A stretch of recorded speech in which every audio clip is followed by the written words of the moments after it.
Dawna Avery here with Visual Testaments. I just wanted to chime in and hear your guys' thoughts. We were just talking, you know, it's been pretty unfortunate in this past year. I can't count the friends that we've had who have lost loved ones. Yeah. And I'm not talking, you know, like COVID or you know, age or underlying causes. I'm talking people who have either like suicide or their lives cut short in some respect. Their lives have just been cut short in some respect, and just like in some ways that they couldn't even put into words. Like they still don't know why. Freak accidents, stuff that happened on their own property, stuff that happened in their homes. And one of the things that I guess that we're really discussing, and we're just kind of, it shocks us. Tell us how you guys, tell us what you guys are feeling, and chime in here, comment. It shocks us because we see a lot of people these people are kingdom believers, spirit-filled believers, and they have, you know, it's like, I know that it's there's no rhythm or algebraic equation to how these things happen, how God protects you and covers you and heals you and delivers you. So when you see things like this, you know, you do have to, it makes you operate even more by faith, obviously, because you have to take by faith the word of God, which is, it always will point back to the word. The word is true. You have to stand on it even when there's misunderstanding, which we have a whole nother video on here about standing when there's misunderstanding. But it's just interesting because you really can't find any rhyme or reason any logic as to why these things happen, because, you know, some of them you could sit there and say, well, you know, did they believe hard enough, or some of them, did they pray hard enough, or, you know, oh well, they had that coming. You know, we've seen and heard all kinds, but you know, it's been those ones that are intercessors. They've prayed for their kids, they've prayed for their parents to pull through, they've been believing for something for so long, or it's just in situations where it just really doesn't make any sense. And so we just wanted to hear from you guys, because we recently had that happen just a couple of days ago with one of our friends, and we're just heartbroken. We're grieving with this mom because we've just heard her heart. We feel her heart across the miles. We feel her heart through the distance, and losing her only son. And it's just absolutely heart-wrenching. And, you know, not only do you oftentimes at a loss for words, you don't know what to say. Sometimes you just don't even know what to pray other than just, you know, Lord, help them. Comfort them like only you can. But sometimes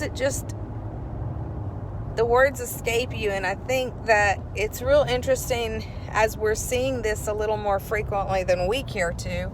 We're curious, are you guys seeing this too? And how are you handling it? Like, what are you doing to help comfort your friend or your loved one that's going through this? And is it in ways that, you know, are a little more undescribable, like unexpected death, or just like an unforeseeable way? But the biggest thing is that I have a question about is, like, you know, this is the part that kind of frustrates me in the form of, you know, also Deliverance and inner healing ministries, is I feel like there was this gap where, and correct me if I'm wrong, like tell me what you guys, give me some feedback, but I feel like there was this gap of where we talked about inner healing and deliverance back in the 70s era and movement, and then it's like all of a sudden it fell off. And what did you say, Tim? I was just saying, like the 70s and 80s, and I think some people with ill intent started exploiting that, or just maybe for some people it got too hokey pokey for them, and just, I don't know. And it's just, obviously I wasn't there. This is just kind of seeing tapes and experiences that people have relived and talked about. But man, it's like you were saying, it's something that's definitely more needed now, for sure. And I'm thankful that some churches have decided to continue to incorporate that in their church and their culture of their church and the congregants. That we believe in deliverance, and this is strongly needed, because the devil's still real and he's still out there, whether we made it hokey or pokey or in the past or whatever. It's like you said earlier, it's better than somebody dying. So what I was elaborating on that is, hokey pokey, as he was saying, like, a lot of people described it as that back in coming out of this era where they talked about it a lot more in the 70s and 80s.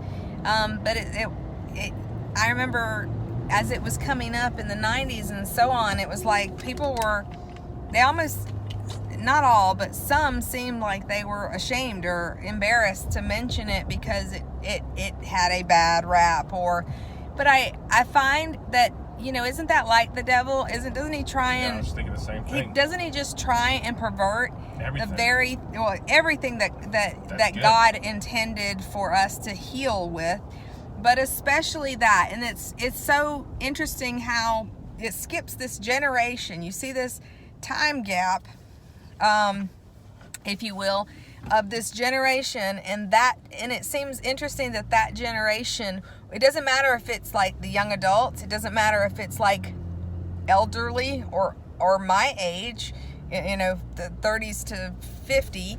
It's like, it's interesting to see how you are seeing that gap of their timeline where deliverance wasn't ever preached or talked about or taught within the church at that season. And now you're seeing people dealing with depression, dealing with suicide, dealing with using other forms to cope that aren't of God. And it's so interesting because that underlying thing, if you'll go back to, if you'll have them explain when this all started, you'll see that there was a trauma, there was a point of trauma, and you'll see that this underlying thing didn't get dealt with. And what I mean dealt with, not a Band-Aid, not like, oh, let's do this with this natural way, that not a Band-Aid, not medications, but it's not dealing with the root. It's seeing the fruit of something, but it's not something that's long lasting, and it's definitely not fruitful. So it's just interesting how when that gap was ignored for the sake of appeasing what? I mean, like the devil won in that case, because it's really truly being able to say, oh, I got them to stop talking about it. And here we are with that gap where deliverance wasn't really taught. And so I just want to hear your guys' thoughts and your reactions, and what maybe you can add to this, because we could be totally off, but I just keep seeing this gap, and I really feel the Father's heart on this, because I keep hearing him say, I never intended for this not to be discussed or taught. This is something that I gave them to heal traumatic wounds, because I knew that they were going to have them. And so spirit-led, true spirit-led, spirit and truth healing, inner healing, is something that the Father intended for us to get. And so chime in, let us hear from you. We love you guys.